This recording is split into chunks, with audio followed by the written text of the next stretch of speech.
you're not alone. If you need someone to talk to today, please contact Crisis Services Canada by either calling them at 1-833-456-4566 all hours of the day. Or you can text them at 45645 at 4 p.m. to 12 a.m. Eastern Standard Time. Remember, you're not alone, and Crisis Services Canada is here to help. The FHN network is sponsored in part by Hoddle Services. If you're looking for a disc jockey, karaoke host, video jockey to videographer, our company can help. With over 20 years of experience, we would be happy to help with your special event within Ontario, Canada. You can contact us at 226-988-2895 or visit us at our website at hoddleservices.vpweb.ca. That's HODDLE Services. We look forward to hearing from you and helping with your special event.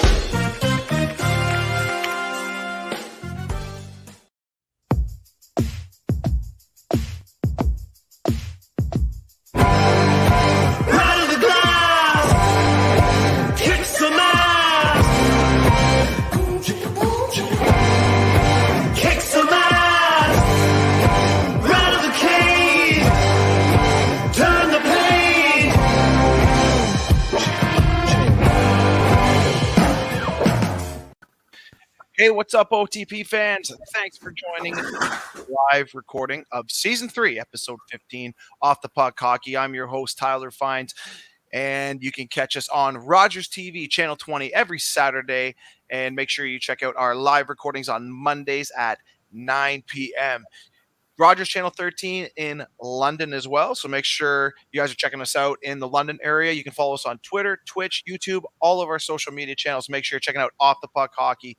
Also, ASTV, North America's fastest growing network. Make sure you check them out. We're back 2022, baby. New year, new content for the boys. Let's talk about lots to talk about. COVID absolutely going rampant in the NHL right now.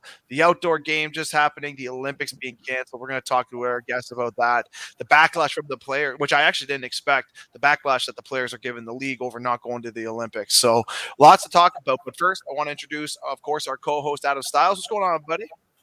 Hey, buddy, not too much. Just chilling on a Monday night. Had the holiday day for work, so extra long weekend. Enjoyed it, and back to work tomorrow. Yeah, no, me too. I think we're getting ready to rock. We're going to get on the ice tomorrow, make sure the kids are skating before they shut the rinks down. Before we keep going, big shout out to my man, Jerry Van Leeuwen. You're the guy. Make sure you need a real estate guy. He's your man. Sold. That's his jam. Beauty. Love the hat. Love the hat. Love the hat too. I get so many compliments on the hat, but thanks again to my man, Jerry. But tonight, I was gonna say, speaking of the hat, I like that sweater. Is that a Christmas gift? This is a Christmas gift. I was going to get into it with our guest here, but I want to introduce him, make sure he gets in on the conversation. He's a great Cambridge boy.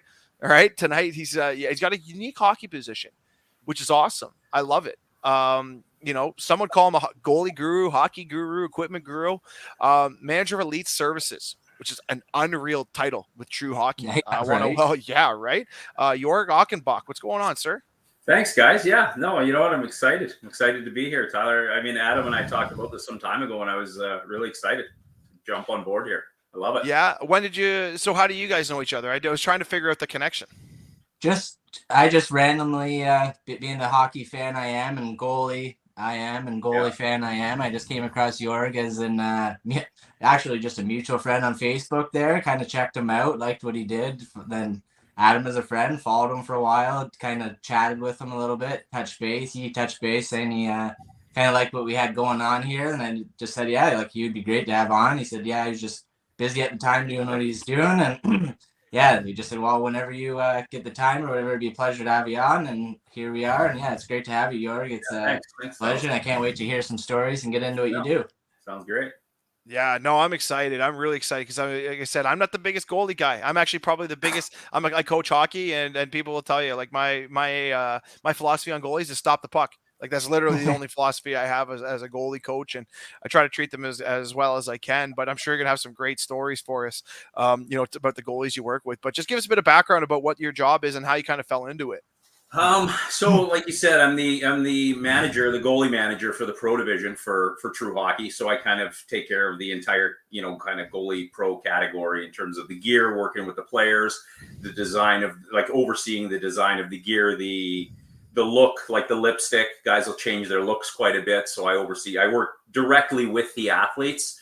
So that's kind of the best part of it is, I have a little bit of interaction with agents, on endorsement side of things and stuff, but generally speaking, I work with the athletes. I work with the goalies. So it's, I was joking with Tyler there off air, and I said, it's, basically I'm babysit millionaires. That's kind of what you do. Right? Yeah. So it's, hey, trust me, it's a great gig. It's not lost on me. I have a lot of buddies who say it's kind of a crazy, cool kind of job. And it is, and I've been blessed to be in hockey my whole life, really. I started, you were asking how I got into this. I started, I'm from Winnipeg originally. I moved here in 2005 to Ontario. I started in 1980 as a stick boy for the Winnipeg Jets together with my best friend, Tony DaCosta. He's the equipment manager for the Minnesota Wild right now, the head guy. So him and I started together with the Jets in 1980. And that was my start. So we started, it was kind of the first year that the NHL had kind of stick boys or attendants take care of the visiting teams. So you worked for the home team, like the Jets kind of employed us, so to speak. You're 13, so you're not employed, but you're employed. So, but we would take care of the visitors. So through the entire 80s, him and I are in Calgary's room, Edmonton's room, on the bench with the Oilers, through the whole 80s, through the whole Wow. I mean, it's, couldn't have been a better era to be in Winnipeg and see the Oilers and those guys that I was so starstruck by, they're friends now, right? Like guys like Koff and Gretz. I mean, and Grant Fuhrer, I still talk to Grant a lot, actually. Koff, I just talked to the other day. So it's really cool to grow up and have these guys as friends now. And, you get them some sticks, do some stuff for them. You're always interacting, and it's a lot of fun. It was a great start. And I just worked my way through the dressing room, worked on the equipment staffs for many years with the Jets, the Manitoba Moose. And then I got into the goalie side, and Vaughn hired me in 2000 and plucked me out of Winnipeg and moved me here in 05 to head up their pro division at the time. And I did 14 years with them. And then I joined VH Skates and now True Hockey. Nice. So what got you into interested into the goalie side of things? Were you or no? No, I wasn't a goalie, and that's kind of, I mean, in street hockey, I always wanted to be a goalie. I love the gear, I love the mask, I loved everything about it. And my buddy Tony, like the guy from the Minnesota Wild, he was a goalie, so he actually is a goalie. And you know what? I don't know. I lived with Pokey Reddick for a while in the 80s, and was friends with Barrasso, and I was always drawn to goalies, and I'm not sure why. Like I watched Mike Palmateer like relentlessly, and Fuhrer in the 80s, and I don't know, love the position, love the gear, started learning about the gear, how it works, how to fix it. And it just evolved. And all of a sudden, Vaughn came and got me, and that really launched me into the goalie category, so to speak. Oh, absolutely. A little cool connection there. You said the guy in Minnesota Wild, the equipment manager, actually the goalie and the Minnesota Cam Talbot, I grew up with him. His dad actually dated my aunt, and he's from Caledonia. I'm from Port Dover. We played against each other growing up. We hung around, played ball together, whatever. Nice. Shot the shit all the time. But cool little connection there. And do you ever talk? I know Tammy's not wearing the True, but are you ever going to get him into it? And, well, you know what? It's funny because all the way back to already the Rangers, like there was times where I made him sample gear once for Vaughn, and then now I'd like to try to get him into the skates and stuff. He's a guy who he's kind of been that. He's had that connection with whoever he's with there through and through. And you just got to know in this business, sometimes there's some guys like, Hank, like Lundqvist, right? He was a Bauer guy, got paid a ton of money to wear it. There's some guys you just don't bother with or approach. Yeah. And, you could see the cemented guys. Like I had Cam Ward. Nobody bothered to even go near Cam Ward because they knew my connection with, he wasn't going anywhere, right? Yeah. So it's that kind of thing. Sometimes you build these rapports that are so tight, you don't bother trying to step on them at another company because he's got his guy, right? So is that sorry, go ahead, Gavin. Go ahead. Oh, sorry, Fonzie. Yeah, sorry. Is that literally how you get the guys? You just go out, throw a pitch to them. Hey, this is what we got for you, kind of deal. And are you interested, or how do you land all these guys? Yeah, I mean, this has been, and a lot of people ask that. It's a great question, but I think what happens is when you do kind of what I do and you work this many years in the game and around the game and in dressing rooms, you get to know guys and you build rapport with guys, and then I think that it just evolves where even if you move brands or you have a new product, like when I had the VH skate and stuff, you build that Rolodex, you build that trust, and guys will try stuff for you. I was thinking earlier that way back when I was with Vaughn, Ryan Miller gave me one of the greatest compliments ever, actually. And he was never wearing my Vaughn stuff at the time. And he said to me one day, because I used to come into the arena there in Buffalo all the time, and he was always a CCM Reebok guy at the time. And he said to me one day, he goes, you're the only rep where when you come in and you're coming down the hallway, I don't duck into the dressing room because I never try to push them, because sometimes reps are, it's like any sales, push, right? Yeah. And him and I just conversed. We got along fantastic. And he's actually the one who steered me to VH skates. And that's how I started with them. And then when he got tired of Reebok and he had some issues he had a kind of a falling out with CCM, I was the first call he made at Vaughn, and I had him the rest of his career. I had him in Vaughn right through till he retired. And he came to me, but you just got to know sometimes when to leave it alone. That's as much an art as pushing a guy into something, right? Yeah, I actually want to quickly touch on the VH skate after, but Styles, what were you following up with there? Sorry, fella. No, I was just gonna say, just like you said, just like a salesman, like when you go into a store, you sometimes it's better when the guy just kind of touches you maybe once in a while, or let you kind of go to him instead of guys that are breathing down your neck and don't give you your time and space for yourself. Yeah, I kind of agree. Like, I like the guy that kind of just keeps to himself. The guy will come to you if he really wants it, right?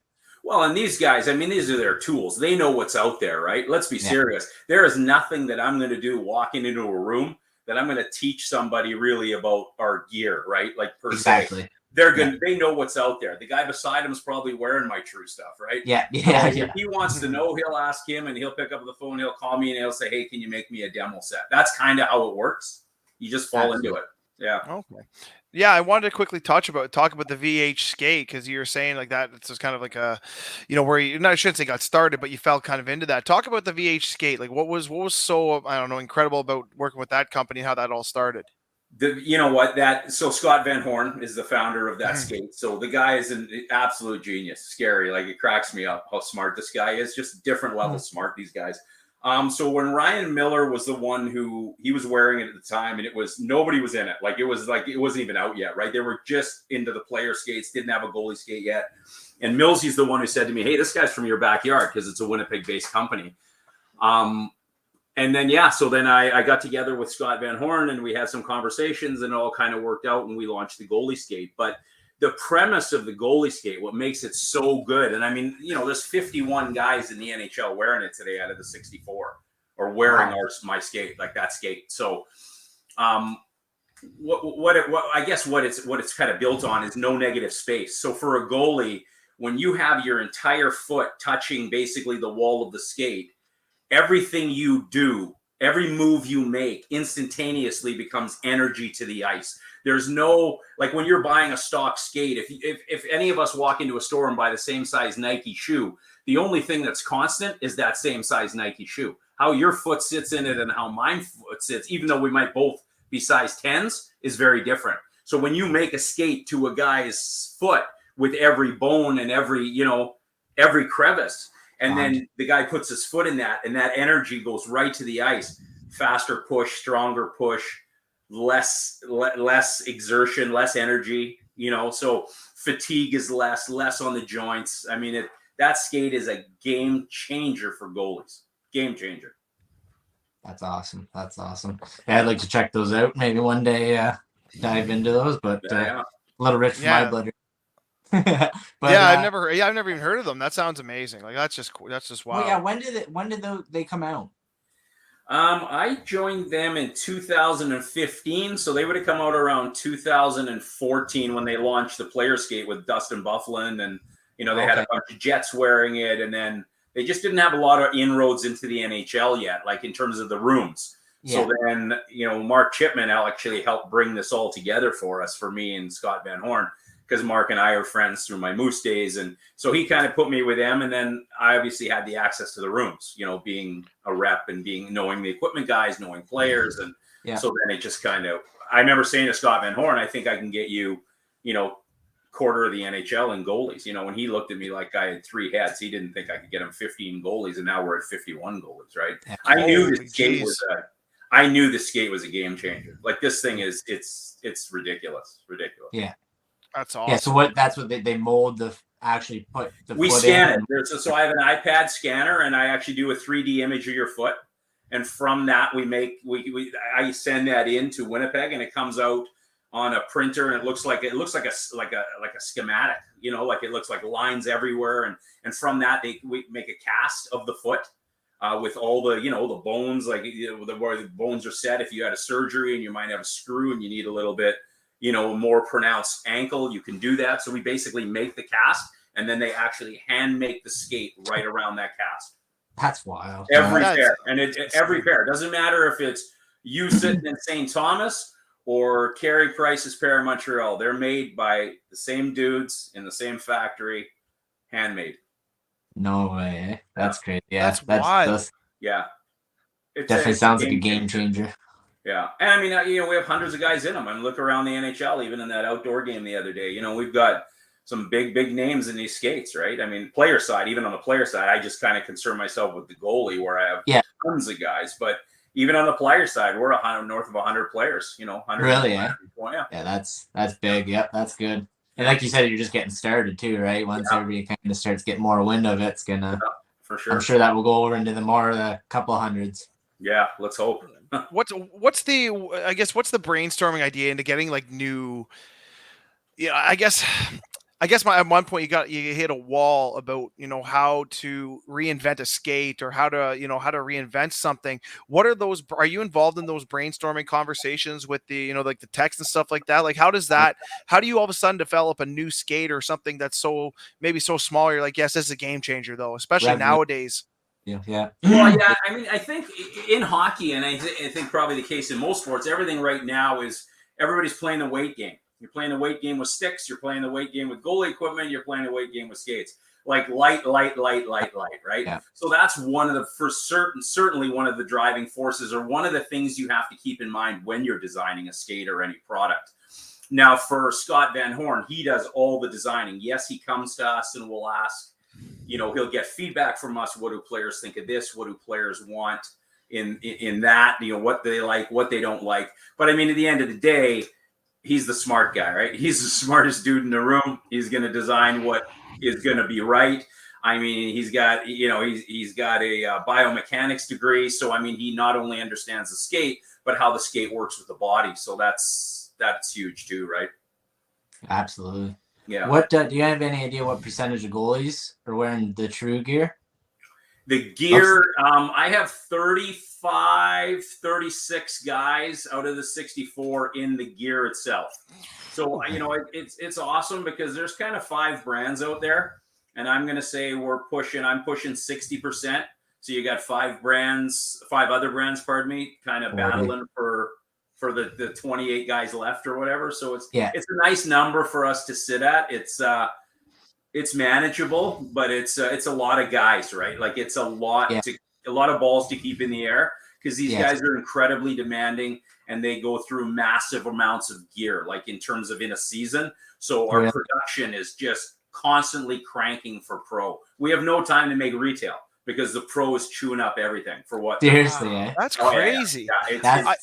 I heard, I think I mentioned with Styles one time. I heard her, and again, it's not a rumor, but I heard Curtis Joseph used to drill holes in the bottom of his skates because he sweats so much.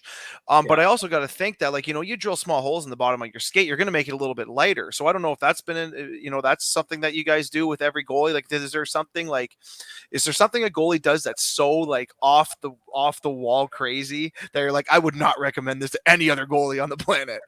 Well, any of those things when you're drilling into the bottom of a skate, I mean, I would have to go to Scott, and you're going to question the structural integrity. Where do you do too much where it can, affect the integrity of the skate itself? But that's just for drilling. But as far as goalies, like off the wall, I mean, the guys sharpen very different, right? Like you've got, you can run the gamut from very deep hollows to very flat. Like it's amazing what different guys use. There's some tongue differences guys use, adjustments like that, how they sharpen the skates, like the old Eddie Belfour story where he had the inside edge much higher than he did the outside edge, because when you're a goalie and you're down and you need to push, you want to make sure you get that edge and don't miss. So by creating that misaligned edge, you're kind of you're guaranteeing yourself that when you dig, you're going to get dig and not miss, right? So it's these guys they're incredibly, they're the smartest guys on the ice, goalies, because they get to sit in or stand in a net for 60 minutes and watch the game develop, watch plays develop, they're just, you know what I mean? And how they can make their equipment better. Players don't think about gear other than sticks. You know, like their tool, like a Matthews, or always see if they're tinkering with weights and flexes. Goalies tinker with everything. They're always looking to plug that hole or make their gear better. Interesting. Yeah. Interesting. That's crazy. Yeah, that's right. Yeah, they always say we're the crazy ones and we're the cuckoo ones, but I don't know if I'd say you're the smartest ones, but I'm going to let that one slide and leave that for another day.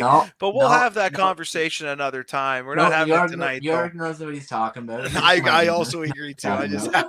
Hey, he's got to do his job, all right. He's got to say what he's got to say to stay employed. Smart man. Exactly Smart right. man. Yeah, so like we were saying, goalies are known also too for like their pregame rituals, their quirks, their little weird things like that. Some of your guys that you work with, what's some of their kind of rituals or quirks that are unusual from the rest that you can maybe share with us? Well, I think that the goalies, I mean, they have very much, like you say, there's guys who, and I remember even from my years in, say, working in the dressing room, there's guys that on game day that you can't talk to or don't talk to from the morning skate on. So they come in the morning and they go out, they do their thing. You don't even talk to them. You don't even look at them. You don't make eye contact. Some guys just they do their own thing. Then there's other guys who will sit and joke around with you till they're going out for a warm up, you know? And, you know, just, I mean, there's always the way guys dress, like the way they, put their gear on, or the gloves they wear. If they want to wear a game glove in the morning, they won't wear the same one at night. Or there's all these little intricacies that guys have, but it's very personal and it's driven totally by their own mindsets, their own quirks, they've all got something, you know, but again, I think they're thinkers, right? They're always on.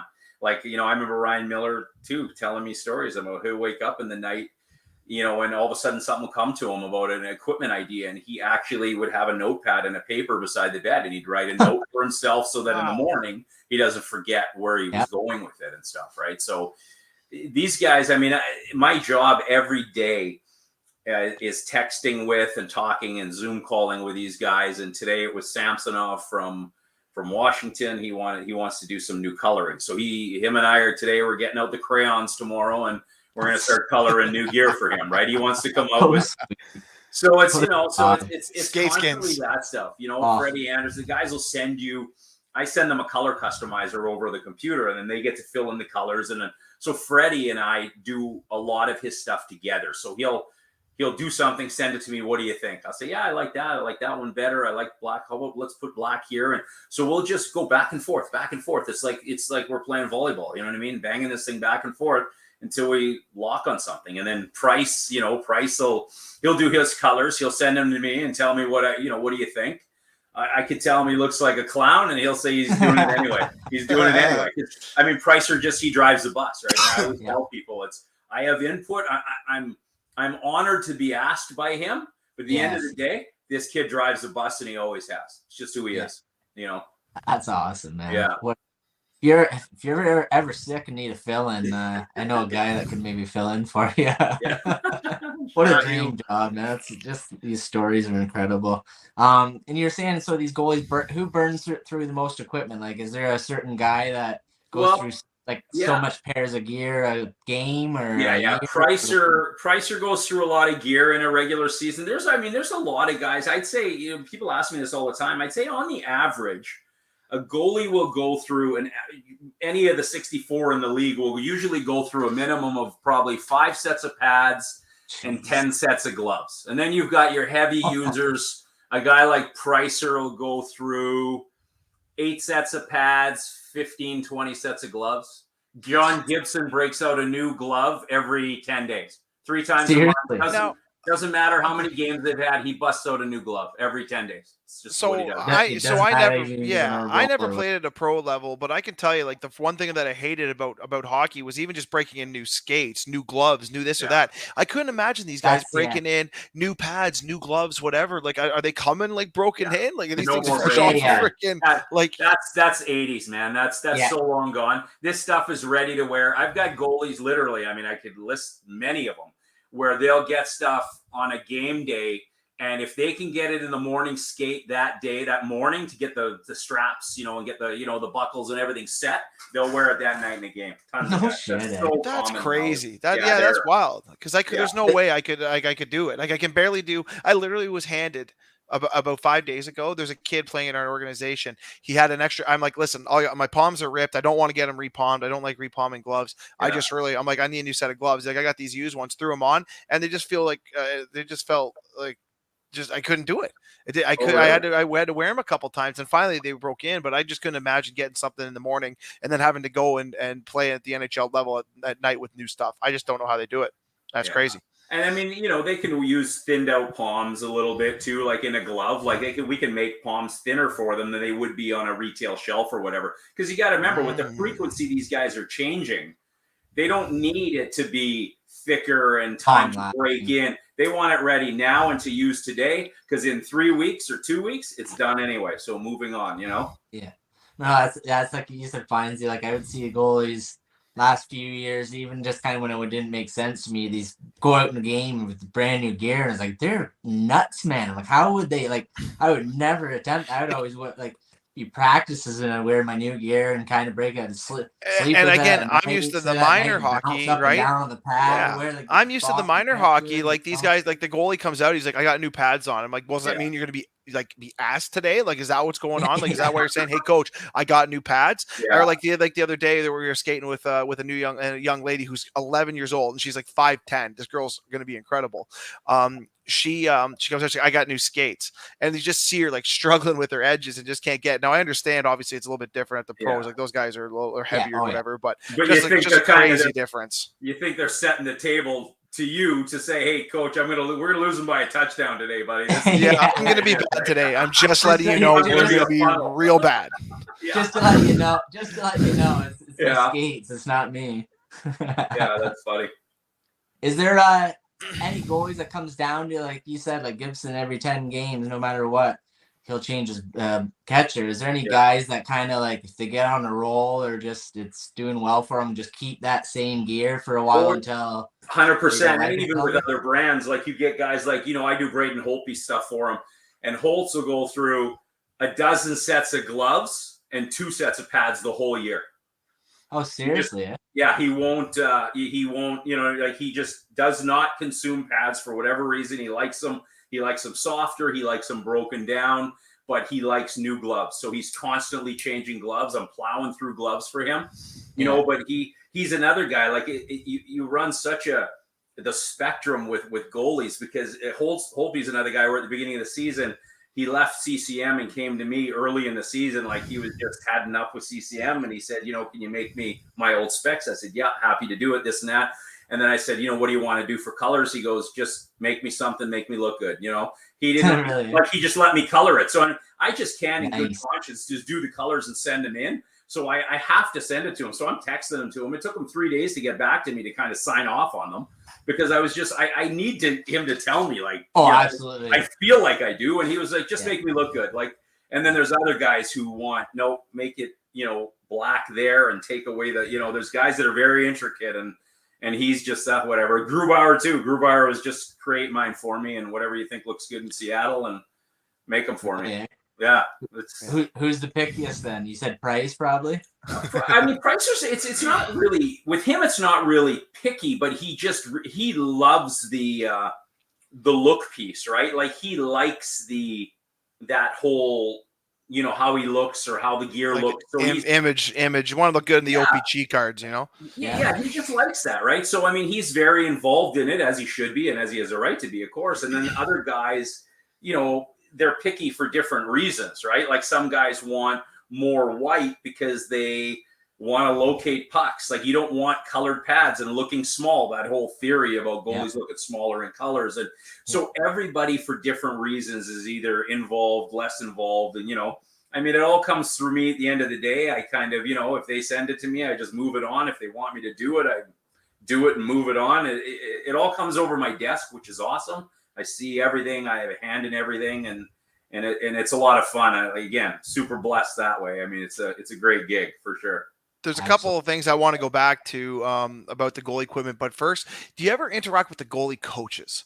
I think that's something that gets overlooked a little bit is, do you have that conversation with the goalie coach? Like, listen, and I know you don't have an opinion. Well, you might have an opinion on it, but has the goalie coach ever said to you, hey, have you ever thought about trying this for this guy or whatever, maybe offside or as a group? Yeah, 100%. And again, some guys, it's all based on relationships. There's guys, a lot of the goalie coaches now, like you look at, say, a Luongo or you look at Freddie Brathwaite, or there's a lot of guys who played the game. So I knew them as goalies. And in many cases, I actually made their gear for years when I was at Vaughan and whatever. So you have that instant rapport already. So yeah, goalie coaches will say, you know what, I think, can he use an inch bigger pad? Or I think he looks like his tops are banging or crossing over. Like, you think we can shrink him an inch? Or there's definitely goalie coaches is the same way. These guys are very dialed in and they can do it from a video perspective too. So they can look into the video, break it down, slow it down, and see where a guy's missing or late or not landing on his knee stacks the way he should. So they'll come to me and say, hey, like, can we move him down? Can we adjust? So yeah, that interaction is common with goalie coaches for sure. That's awesome, man. Just down to the nitty gritty details. That's awesome. With all their old gear, what do they sell it off? Just auction it off kind of stuff, or the teams own it. So the teams own it. They pay the freight on it, right? So it's their deal, their gear. Lots, stuff like Pricers, a lot of goes to charity and different events and gets auctioned off, and then a lesser goalie or somebody in a lesser market, say, it just gets sold at their team sales, and Joe Public buys it and wears it. I mean, you see it, Adam. We're on Facebook together. We're on those goalie chat rooms. I mean, guys are constantly showing stuff they bought off a team sale, and they'll hit me up for, can you tell me what spec this pad? Because the specs aren't in the pads, right? So a lot of guys will buy these and then they'll email me or contact me, message me and say, hey, can you tell me, like, is there internal brakes? Like, how is this pad structured? You know what I mean? Yeah. They're out there. I know you do pro, but what are 3 common mistakes goalies will make? I don't care if it's pro, young people. 3 common mistakes that goalies will make when getting size for equipment. Good question. Yeah, it is. The biggest one for sure is they go too big on the pads, and it's parents do it. And and it's funny. I used to speak at all these goalie schools, and I used to say that the key point to parents is, if you're ever going to size a pad right for a kid, I understand the growth piece. Like, I understand the economics. You don't want them to grow out of it so fast like a skate. But if you want a goalie to learn the position, a kid, you got to invest in it, and you got to get him gear that fits all the way along, or they just don't have the muscle memory or the ability to move the pads around if everything's too big. You know what I mean? And if the glove's too big and they can't close it. You can't catch a puck. You can't teach a kid to catch a puck. So the size is the biggest thing by far. Kids are driven by color and by who they see on posters. So I'd say the second biggest thing is get gear, take the star factor out, and get gear that works for you as a goalie, that plays to your strengths. If you're littler, if you're heavier, if you're taller, there's gear that plays better to each kid. So that's definitely what I would say is keep the poster on your wall. But if you want to be a goalie, wear what's right for you. Get what's right for you, And then the skate thing too. Don't go too big. Like, I know you want to leave a little bit of space, but if you can't move around your net, if you can't push that gear around, you're dead in the water. Saving a few bucks this isn't the time to do it. Absolutely. Yeah. Yeah. I always wanted the Potman gear growing up. Never did go get it. My parents never did splurge on it for me, but it's probably, like you said, probably a good thing because I just love the look of that gear. It was Sure. always so attractive The and cat. Totally. but yeah, Yeah. who knows? It probably wasn't for me or anything like that. But that's exactly like you said. A lot of the appeal Yeah. kids they see this gear and they just want it because their idols wear it. And I get it. It's organic. I mean, I understand it. It's why we sign goalies. It's why we brand it. I mean, I totally get they come by it honestly, but so it's hard to talk a kid out of it. But I really do my best to push that, right? To kind of send that message, you know? Yeah. Yeah. And I seen kind of there on Facebook there too. You had one of your posts. You worked with the Team Canada goalie there, the juniors. Yeah, Dylan Garand. Yeah, I did his gear last year and this year, actually. Yeah. Really? Yeah, that was unfortunate, man. I tell you, when my wife was actually the one who told me, and she goes, they just canceled the World Junior tournament. I thought she read it wrong. I thought it was maybe a game, you know, that day's game or something, because they were playing. Yeah. It was supposed to play Finland that night or something. And I was like, what do you mean? And she said the whole tournament. I was like, oh my God, like what? So yeah that was tough for him. I just texted with him actually today very briefly, and I know they're trying to get this thing going again, and you know, I guess in June or May, or I don't know. I mean, that's not my lane how they're going to get that going, but I hope they do for their sake, right? I mean, absolutely. Oh my God, I think July would be good. Like if you're going to do Canada Day or something like that, like hockey's done, the cup is played. Like there's no reason they can't do it in July and stay in shape. And you know, so I'm really hoping that they get back to play. And I was actually going to talk to you quickly about that because you are in touch with a lot of these guys, and you know, we wanted to talk a little bit of what's going on in the NHL with you. And the biggest one right now is that they pulled out the Olympics. And the reason I'm asking you about this is because obviously you deal with Price and a few of these guys that had a really good, you know, an opportunity to play here again. You know, what's their thoughts on? You're hearing a lot of backlash to the NHL that they're like, it should be our decision whether we go or not. It shouldn't have anything to do with you guys. I understand we're under contract. You know, how disappointed are a lot of these guys that are not going if you've had those discussions? Yeah, you know what, and they certainly are. I mean, I know people. It's really hard to. You want to defend them because I understand where they're coming from. I know people say they get millions of dollars to play for their team and they're employed by and blah, blah. You know, I get all that. And it is. But I mean, it doesn't change the fact that the Olympics is still the Olympics. It's just a stage that when you're a kid, you never dreamed that you could have a chance at this. And now you can. And I mean, these guys have their money. They've got their dough, right? So they want to do this. This is something they so want to do. So I think the reaction you see, it's an emotional reaction, right? I mean, it's not, you know, everybody's all over right now. The you know, the villain is Marchand, right? Because it came out, you know, he was all about the Olympics. And I mean, these guys this is an organic feeling. Like they're hurt by it. You know, McDavid really wanted to play with Crosby. I mean, they skated together this past summer just for that reason. They got together and skated together just to see chemistry and that kind of stuff, right? They do it for free. Yeah, they do it for free, and that's the crazy part about all this is that unfortunately, you know, the NHL and the insurance and blah blah blah. But if someone would figure out a way to do it, they just go for free. 100%. They really would. I'm surprised. I'm actually okay. So what? And I don't know if anyone know the legal ramifications of this. What if they just went? Yeah, that's, you know what? I know that's crazy, right? Like, you know, I know that's crazy to say, but like if stuff doesn't get done, you know, what happens? Like if 17, like if 20 of those guys, 23 of those guys walk away, like they're not losing their contracts. Like nothing's going to happen. Like, you know, Lindsay, me and Walker have always said that with Ovechkin because he's just got so much power and pull and he's Russian. And like, what if he just said, you know what, screw you guys, I'm going to play for Russia. What are you gonna do? What if they all just left? Like, you know, don't like figure it out, boys. Like, sorry, like it's happening. Whether you like it or not, it's gonna happen. Well, in last Olympics, that's exactly what Ovi was threatening, right? He was saying, "I'm going. I don't care. Like, whatever, dock my pay." Like, and again, at the end of the day, like you said, they dock their pay. They'd go for free. It's just the way it is. They don't care. Like, whatever, you know. But I mean, there is the other side, and I totally respect the management and owner side. I mean, you were investing. Look at these payrolls. You're $80 million a team, right? And I agree. You're risking your guy going there on no insurance, and if he comes back damaged and you're in a playoff push, like I get it, man. Like I get it too. They're paying the freight on these guys, and they're giving these guys 6 and 7 and 8-year deals and crazy money, and now all of a sudden it's such a tough argument. Like, and I just you know what? I really try to stay Switzerland on this because I really do totally respect both sides.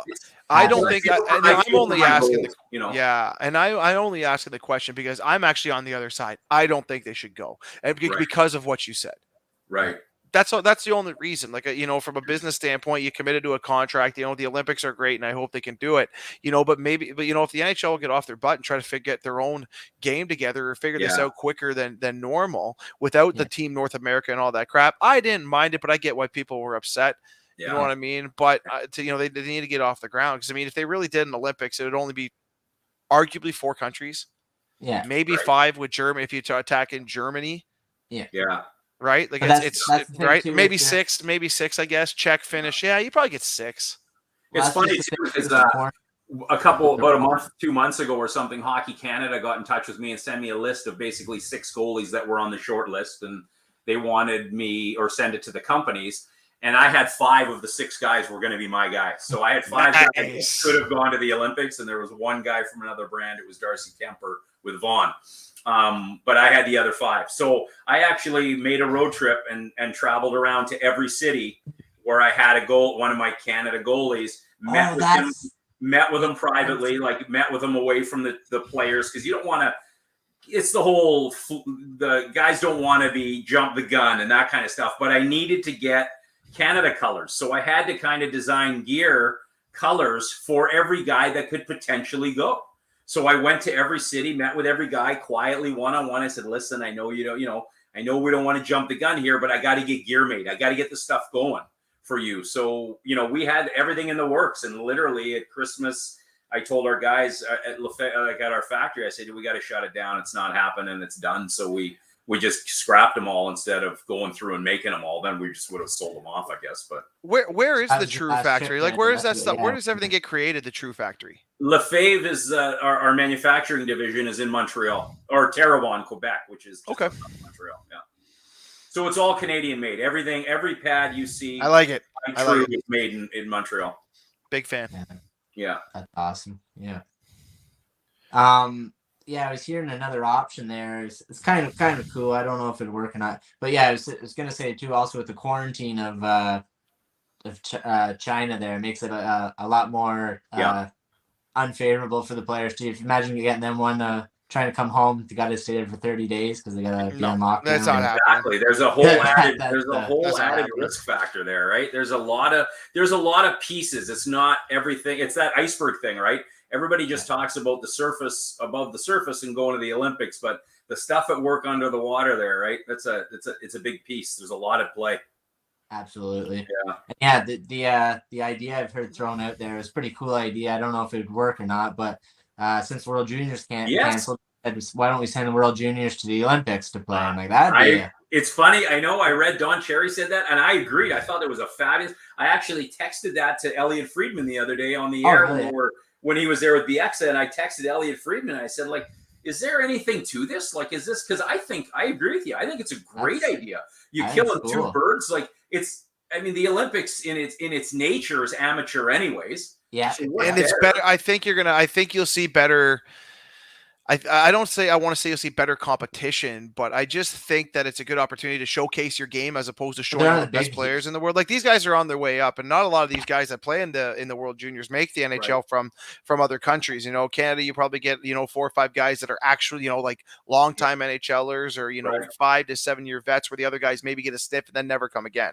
Right. USA, I think, is a little bit less. You don't see a ton of NHL guys come from the USA Olympic team. Maybe like 1 or 2 from a long period, long stretch. Right. Yeah. Long stretch guys. I'm not talking about just having a sniff. And it might not be a bad idea, but I don't know. I don't know, because you're gonna have guys like, then who do you bring? Are you bringing Austria that's gonna get smacked 11-2?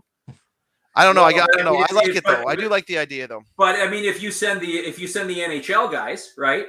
Austria's still going to get smacked 11-2. Yeah, the NHL version, right? Yeah, it doesn't matter. You're just moving it down the ladder. Their hockey program is an 11-2 program, and they're at 2. That's just the way it is, right? True point. Yeah, no, that's a good point. Yeah, I think it'd be pretty cool to see. And yeah, they're on the great, like, they're on the huge stage where, like you said, a lot of them won't ever get to see that kind of stuff again. They get the whole Olympic experience in one. Kind of, That's why I wasn't a big fan of hockey the like the amateur kids. That's why I wasn't a fan of the amateurs. Like it's like they're not good enough to be the best. Yeah.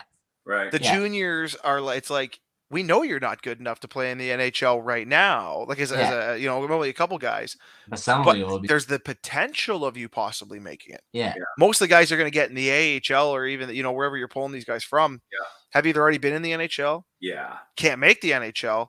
Yeah. And those are kind of, you know, that's like, yeah, exactly. Like, you know what professional hockey's like here in Ontario. No one cares. This is a Leafs province.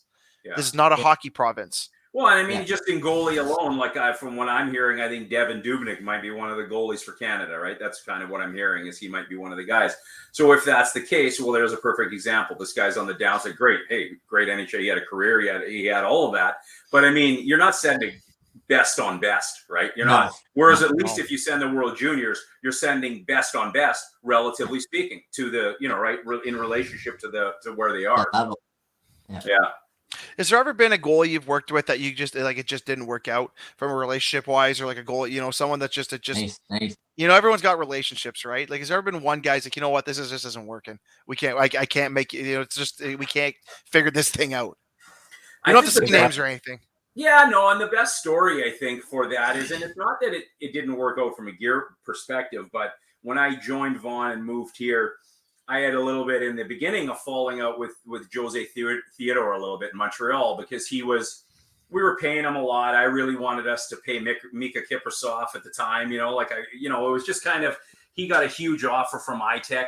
Theodore kind of came to us and you know, kind of wanted us to match it. We didn't want to match it. And so him and I kind of had this falling out, and then I got into it with his agent a little bit, you know, over some stuff.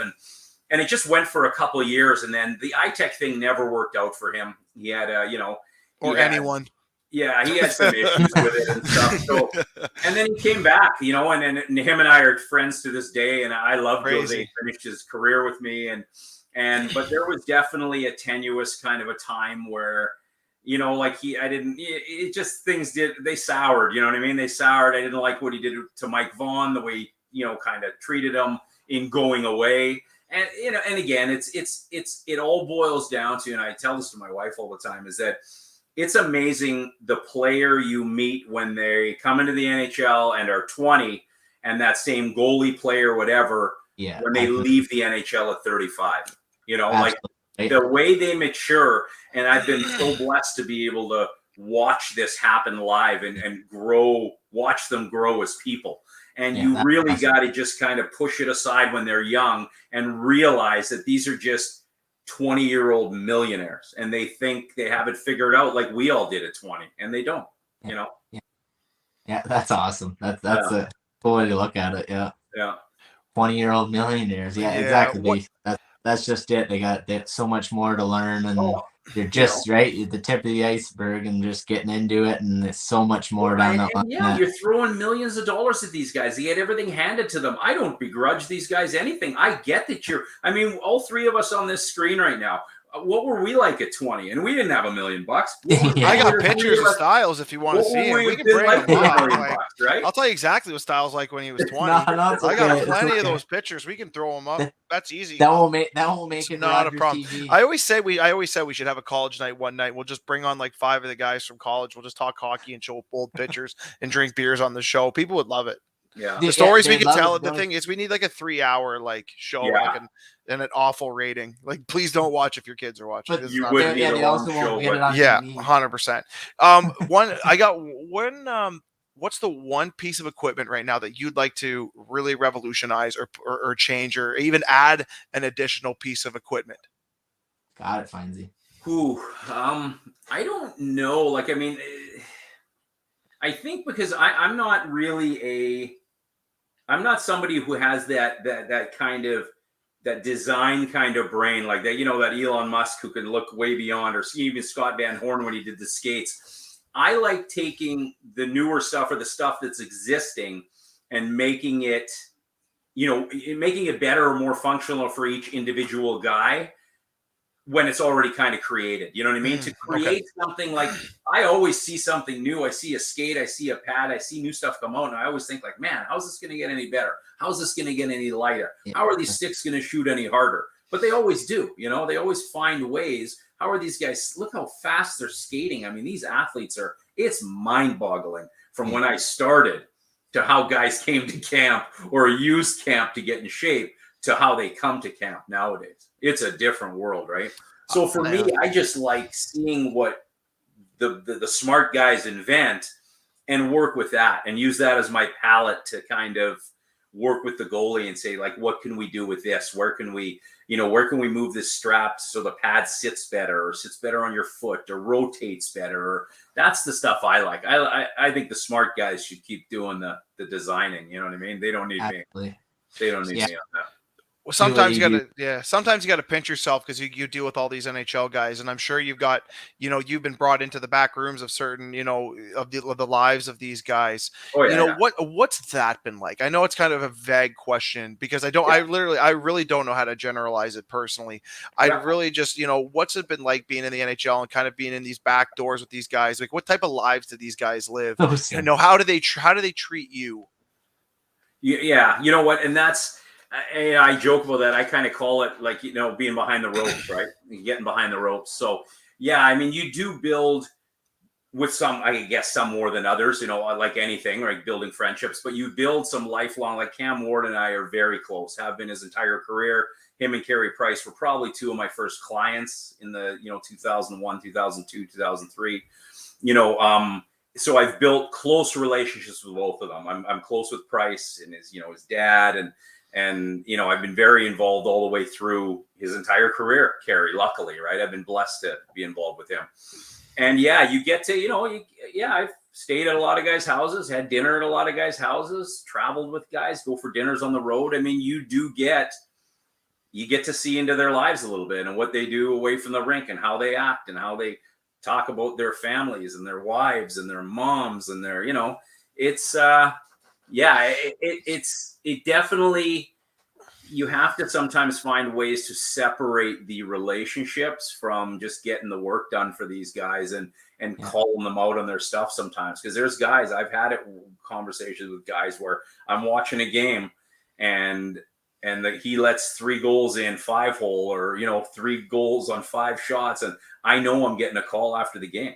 And I've had that. This is about 10 years, 12 years ago. And I said to the guy on the phone, I won't tell you who it is. I said to him, before you say anything, let me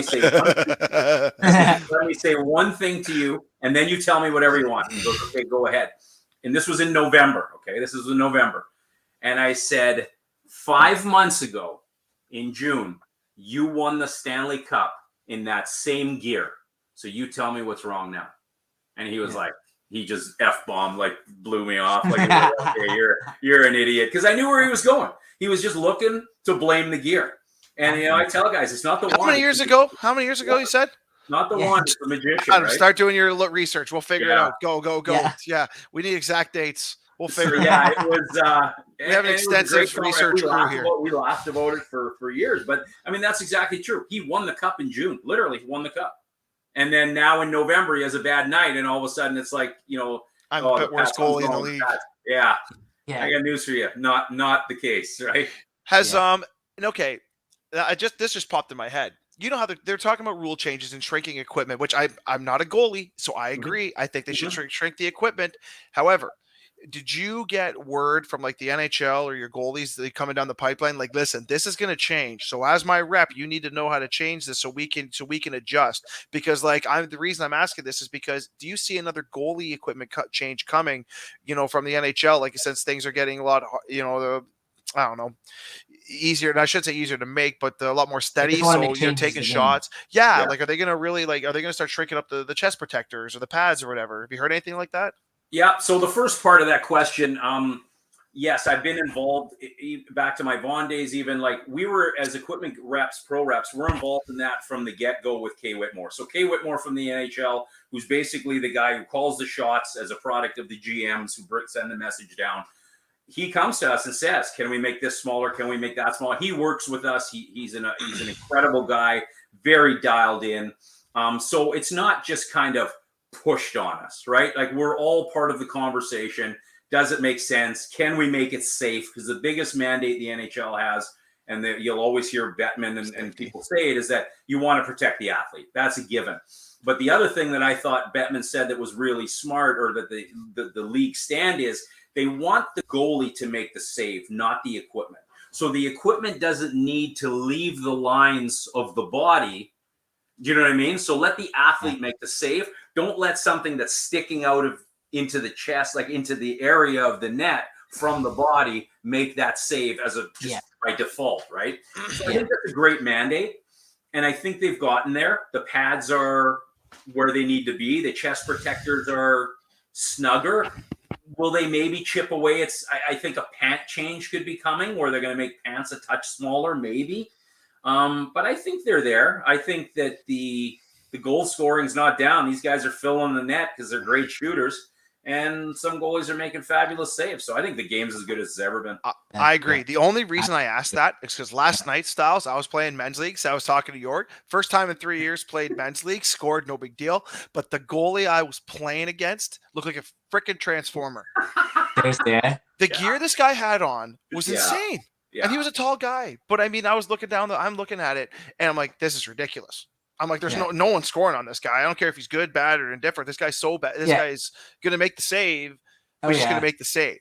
But and you know what, Tyler, on a guy like that, you send two guys down, two guys wide, throw the puck across once, and it's in the net. Because he's not moving. You're shooting it at him. Hear what I said? Men's league hockey. You think that there are going to be two guys working hard enough to go left down the wings inside the dots at the exact same time, going the same speed, and both of them are going to know exactly what's going on? I don't think so. That's why I shot. I see it all the time, and that's just it. Men's league, and then you're always like, makes me so angry as like a semi-talented goalie that I actually have some skill, but these guys don't, and they end up winning sometimes just because they're this big. I know. Fill up the net, and they don't. That was my one. Can't shoot, dude. But that was my one. Not to brag either. Last night at my men's league, I got my first shutout in a long time. Attaboy, good for you. Keep the puck. Yeah, 5-0 win. Yeah, exactly. And you know what? That was my only knock. I don't know, York, if you ever got to work on the women's side with the Team of Canada or men's or whatever. Now, There you go. So do you work with Mashmeyer then? Yeah, Mashmeyer and she's got Renee Desbiens. I make good here. Yeah. Let me. I love Emrys Mashmeyer. Yeah. I love that girl. I love her for who she is. I love her as a goalie. But I hate her gear because it's too goddamn big. And it's and I said in women's hockey too. And I'm like, God, my name is Lacasse. Genevieve Lacasse. I love both. Her Vaughn gear. Love them both. Love them both. Mm-hmm. Gear's too big. Mm-hmm. I remember used to going to games. Dude, the chest protectors on these women, the chest protectors are like wham. Like and there's no mandate. Like there's no regulations. Well, you know what? One of the problems there though is you got to remember that equipment is built for men, right? Even chest protectors. It's not a woman's chest protector. Yeah, 100%. Put a small or a medium on them because of the way their body's structured. It's gonna look big. It's just gonna look bigger than it really. It's almost just optics more than it is actually. It is like Emirates. There's no way Emirates is $130. There's no way. She'd be $140? Maybe. Maybe. Like Mash or Genevieve was a little taller. No, I'm not. I'm telling you, Emirates is Emirates is a pretty girl. Emirates is pretty, but she's a hell of a goalie. And that's more important. She's more importantly, is she a pretty girl? 100%. But you know what though? She's a better person and she's a hell of a goaltender. Yeah. And I absolutely respect the hell out of her. And same with Genevieve Lacasse. Love them both. And they showed me nothing but respect while I was coaching. And I'll tell you what, but I'm saying it now. They look like Transformers. The funny thing in those men's leagues, like you say too, these guys are wearing this gear. They're this big and it's all padded, and it's like, and then we're one time in blueberry muffins at these guys. Like, are you kidding me? What are you wearing all that gear for? This thing, you can read the logo on our shots coming in. Like, it's ridiculous, right? No, it's that's crazy. Exactly it. That's exactly it. Well, listen, it makes you wonder. York, I can't tell you how much I appreciate you coming on. Like, I'm absolutely loving it. I know Styles is for sure. We always love talking hockey, and I know Styles loves talking goalies. But I can't thank you. So thanks again for coming on. Thank you guys. Thanks very much. Well, listen, for all you guys watching tonight, we had lots of people coming in and out of the stream tonight, which is fantastic. I want to thank you guys for watching Off the Puck Hockey. Make sure you follow us on all of our social medias. Make sure you get downloaded the episodes on Spotify, iTunes. Check us out, Rogers TV channels 13 in London, St. Thomas area, Tri-City area. You are Rogers TV, channel 20, 9 p.m. every Saturday night. Thanks again to Jorg Achenbach for joining us. Make sure you follow him on Instagram. Got lots of good posts on there representing true hockey. Check him out on Instagram, social medias. I'm your host, Tyler Fines. With me, as always, is my man, Adam Stiles. Mike Walker couldn't make it again tonight. Again, he's got those 12 kids he's got to look after. Our producer, Matt Huddle. It's got to be the running joke, baby. Our producer, Matty Huddle, behind the scenes, always making the magic happen. Marty Zilscher for providing us with the best theme song in all the hockey. This is Off the Puck Hockey. Let's go. Woo! Make sure to check out our past shows from previous weeks on our YouTube, Facebook, or Mixcloud channels. You can always catch up on podcasts while checking out our FHN Network channel on YouTube or Facebook. Or you can listen to an audio copy of our past shows on our Mixcloud channel at FHN_Network. The FHN Network, the future of entertainment.